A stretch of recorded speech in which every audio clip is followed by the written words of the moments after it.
If there is one thing Chinese horror movies are good for, it's the fact that they are so terrible they could barely be called horror movies. But they are good for one more thing: making fun of. And that's exactly what we're going to do in this video, where we take a way too detailed look at a movie that barely deserves to be spoken about. This is Campus Mystery from 2015, a typically low-budget, theatrically released Chinese horror movie that came out during the height of the Chinese horror boom, featuring a cast of wildly attractive 20-somethings pretending to be first-year university students, with bad voice dubbing and lip syncing, and an ending that I've never seen before in Chinese horror movies. Because there are only really 3 ways that Chinese horror movies can end. The person has a mental illness and is taking medication that is altering their perception, usually coupled with someone always playing tricks on them. The person is dreaming, hallucinating, or is under hypnosis. A person, or group of people, are wearing masks to hide their identities to scare the main characters into thinking they're going insane or that a ghost is after them. This movie has a mixture of those 2 things, but then adds this incredible reason that ties the movie very poorly together. It's ridiculous, so let's check out what the movie is actually about, and then have a look at some of the not so scary moments, and we'll also try and deconstruct that ending.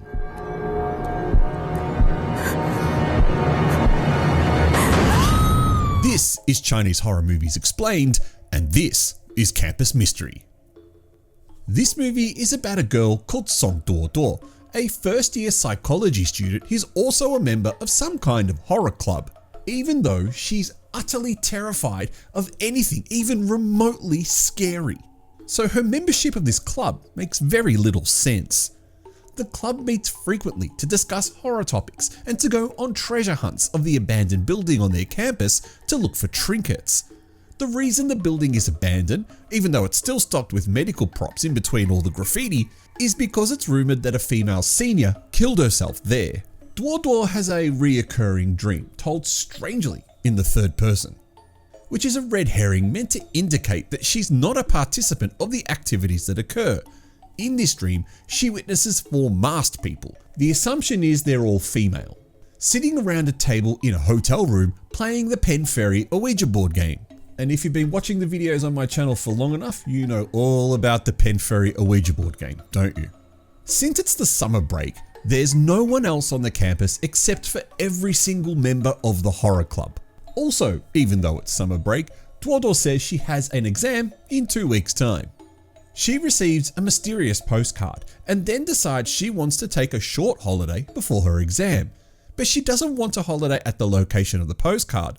Rather, she wants to go to the opposite place.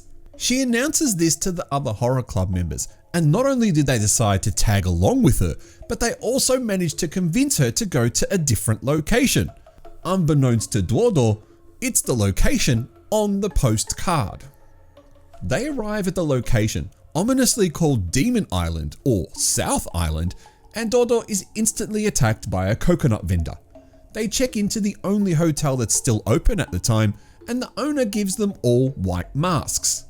Apparently, it's a tradition of the island, but in reality, these masks are cheap paper mache, mass-produced pieces of crap. Later that night, they witness a group of people performing some kind of burial ritual on the beach. The next day, Duo ends up in the postcard shop where a little girl called Tuan recognizes her. She tells her that she remembers her from last year and shows her some photos, specifically of her with a girl called Lin Lu. She recognizes that name as the girl who sent her the postcard. Now, something I probably should have already mentioned to you is that Duo is suffering from kind of a memory loss, and she can't recall anything from more than a year ago. How handy is that? Well, you'll find out how handy that is later on.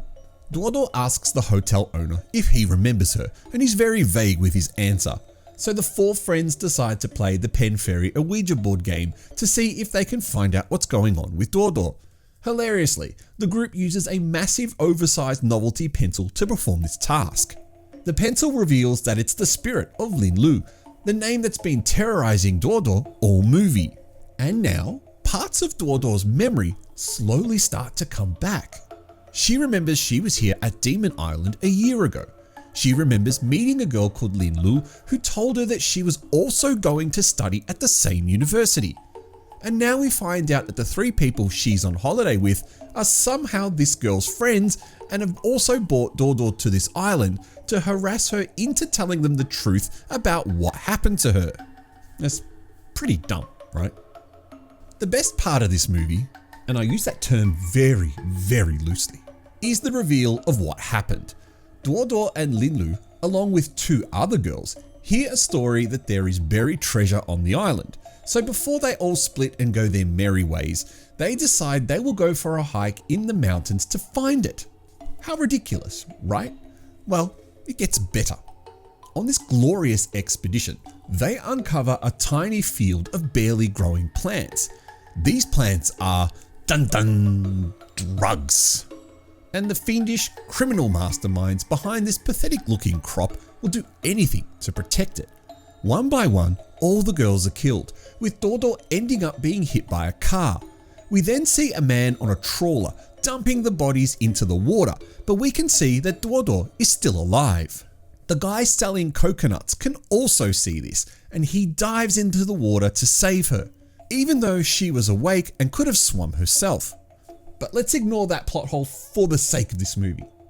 Back in the real world, Dodo ends up back at the pathetic plantation, being chased by someone in a mask. This person in the mask is desperate to kill her, and the reason is because she's Linlu's sister, and she wants answers. But then the hotel manager comes, knocks her out, and saves the day. Why? What is he doing there? Or would you believe he's the criminal mastermind behind all the drugs? We also find out that Dodo's dad paid him off to never reveal what happened to her in the year prior. It's pretty confusing, right? Anyway, believe it or not, the coconut guy saves the day again. In the end, we have no ghosts, no real scares, and a plot involving a bunch of dumb teenage girls stumbling across a crop of drugs and being killed by the drug lord who owns it. One of the girls escapes, loses her memory, and then returns to the island a year later with three other people who are desperate to know the truth about their missing friend, only for us all to find out that the coconut vendor is the real hero of the day. Now, I've badly deconstructed that ending for you, but in a nutshell, that's pretty much what happens. But what about all the creepy, scary moments? Since we know there are no ghosts, what the heck's going on? Well, let's check out some of the so-called creepy, scary moments from the film. Firstly, the opening Ouija board scene of the film, that's all just Dodo's dreams mixed in with her lack of memory of the incident. She knows something's happened, but she can't quite figure it out. The next creepy moment occurs when the members of the horror club have to enter the abandoned building to get their trinkets. Since there's a story about a girl who committed suicide in the building, the members of this club and Linlu's sister, dressed up in white and with a mask on, use this opportunity to scare Dodo. In this scene, Dodo ends up fainting and is rescued by everyone else. It's awesome how it makes no sense when the end is revealed and the characters explain what they did to her. This scene's a great example of why Chinese horror movie restrictions just suck. There's another scene at the 20-odd minute mark where Dodo is studying alone when she feels a hand on her leg. She turns around and she can see an apparition rising from the floor tiles. This is the only computer effect in the film and is very cheesy. Now you have to think, since you know the answer of who's scaring her, how could these guys possibly pull this effect off? Well, my only guess is they're relying on her fragile mental state to hallucinate this apparition. It's the only thing in context that makes sense.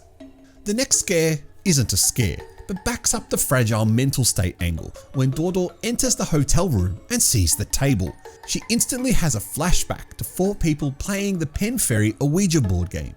Since we know she's one of the girls, it's strange how she has this flashback in the third person, but if she had it in the first person, then we, the audience, would be able to know exactly what's going on. And that probably would have ruined the movie. That and everything else. The next incident happens not too long after, where they play the Pen Fairy Ouija board game for reals. And for reals, I mean that the other 3 are manipulating that oversized novelty pencil to insinuate that Linlu is the spirit they've made contact with. It's a bit of an asshole move, but as we find out later, all of these people are assholes, so I suppose it's within character. Not too long after this bit, Dodo decides in her infinite wisdom to take a walk at night to follow the white dressed ghost, but someone with a harpoon is following her. During this scene, she hallucinates again and slips but is rescued by a mysterious person. Her next dream about the Ouija board occurs when her friends are trying to fuck. Her inconsiderate screaming disturbs her friends, who rush to her bedroom. She wakes up and sees the mysterious masked figure outside of her window. She points at the window where we can see a red handprint. It's assumed that's blood, but as you can clearly see, it's not. This is easy to explain. We know there's a fourth person working alongside these three to scare Dodo. And believe it or not, that's the last real kind of scary or creepy moment in the film, which occurs at around the 45-minute mark. So it's about the halfway point. From then on, the movie then turns into the ending mode, where things start to get explained. Now, as you can see, the filmmakers have tried really hard considering their constraints, but no doubt you've laughed quite a lot of times while watching this video at everything you've seen in this movie. It'd make an ironic comedy, but a horror movie, it ain't. I'm the Artie Dance. You have been watching Chinese horror movies explained. This has been Campus Mystery, a very hilarious movie from 2015. Have you seen this movie and what do you think of it? If you are interested in watching this film, the full movie is available on an official channel on YouTube. So you can go and find the movie just by typing in Campus Mystery. Now be warned, if you are going to watch the YouTube version, it is edited. There are the sexy bits and the shower bits have been cut out of the YouTube version.